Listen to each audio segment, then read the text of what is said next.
Hi, David Erdos back after a while of writing other things or not writing, involving myself in other projects or trying to adjust to what's going on, as I'm sure we all are, with some new poems spread out over the coming days, which reflect on more personal matters, with the hope that they have resonance for others within the wider political climate. I was recently in Brussels over the last few days, from the 17th to the 20th of October, and being an Englishman in Brussels was, I felt a shameful position. So some of these poems reflect on that state of play and mind. The Brussels Quartet. The Bite of Brussels. I'm back for what will be my third time in this city, staying in the same room and same hotel for comfort, while watching Belgian lives undulate. For there is a sense of ease to these streets, crowded as they are, yet they lengthen, as dreaming cats will on carpets. Their concertina of fur and flesh celebrates some secret self, to which anyone else is not privy. And just as each cat owner is skivvy to their feline commands, I obey the rules of this place, where there is seeming happiness at each corner. It is a low-rent Shangri-La beyond borders that Brexit has set to convey English loneliness now, which is what I feel as I sit here, despite having found the express supermarché which sells the best ham and cheese rolls in the world. The soft brioche bread, Gouda and mayonnaise become transport to a divine state of being, one for which all of joy's flags rise unfurled. That and the lick-thin croaky crisps, which bear none of the fat or stodge of the British, and the spinach and feta in phyllo pastry, coupled with the passionate kiss of fresh juice, compensate in their way for the form of divide I am feeling, as if the separation of souls could be salvaged by the sensations aroused through produce. And yet I feel satisfied, I dare say, as I cross under the parked arch of a digger. As the steep streets bow to the river, I have been falling through holes for some months, seeking a new underworld. Erdos as Orpheus? Hardly. And yet, in that tumbling, the knife edge of toil twists and blunts, stabbing into my side as I strive to refocus my purpose.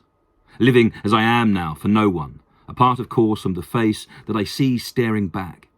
It is at the cusp of time's chaos. The skin is marked.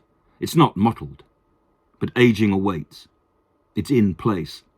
So I chase a chance of happiness here, and unclaimed by love, play the poet, talking to this page like the woman I would share this city with, somewhere else, in some alternative world, where flavour is not compensation, and where my fresh bite of Brussels is something to savour, and where these lone moments become a dream we can wake to in this exercise and in walking in and around mental health.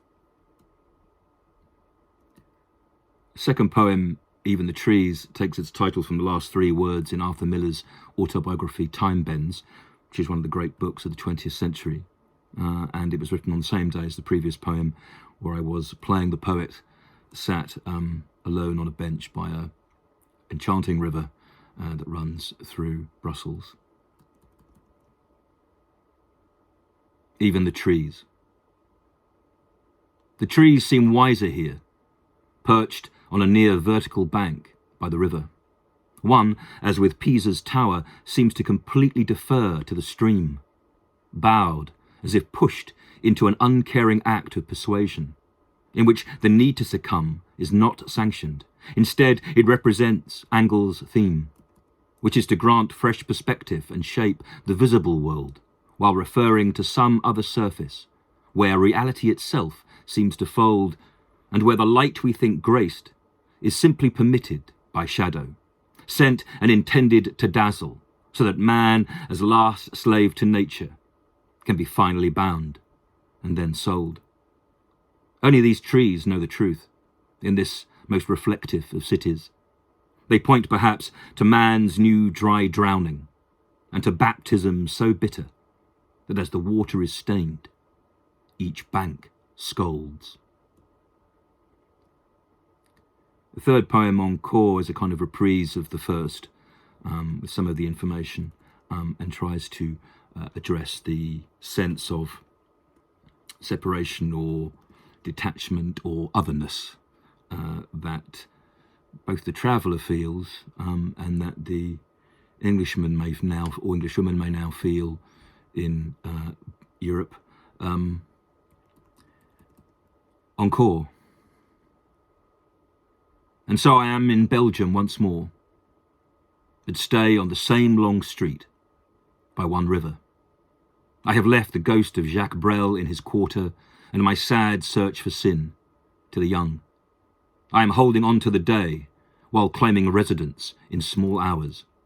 I have not explored, yet the safety of dissecting domain feels sun-sprung. I choose to remain part adrift, while forgoing the roams I am no longer in the habit of taking, despite seeing each street charged by others where I can imagine the lives fully lived. So this is not a solipsist's slant, or a suicide's act of removal. It is not escape, or defiance, or even contrariety. It's a gift, received alone, sent alone, enjoyed or endured, free from reason. My taste is torn instead by this climate as I bite down on breath, tanged by tears. I wish to transform and emerge as a butterfly with the burden of just what to become. As such, here in Brussels, I see both the end of it all and to fear. Coming back yesterday on the train and thinking very much about the Brexit farrago. Au revoir.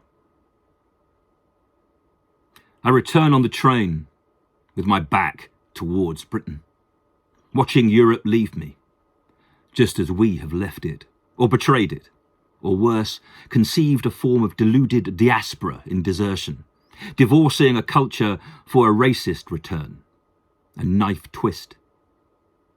How damned we are, the deal done on our execution. Ashamed to be English, I attempted schoolboy French when I could, reduced by my age and yet gratified by the Belgians who conversed in the language in which I write this verse. Foreign goods that extend beyond the brioche to reveal an exercise in refinement, while here the lowest common denominator finds new levels of tastelessness. What's preferred? Certainly not the sweetness of their jams or the culinary glaze of their burgers, but something else more persuasive.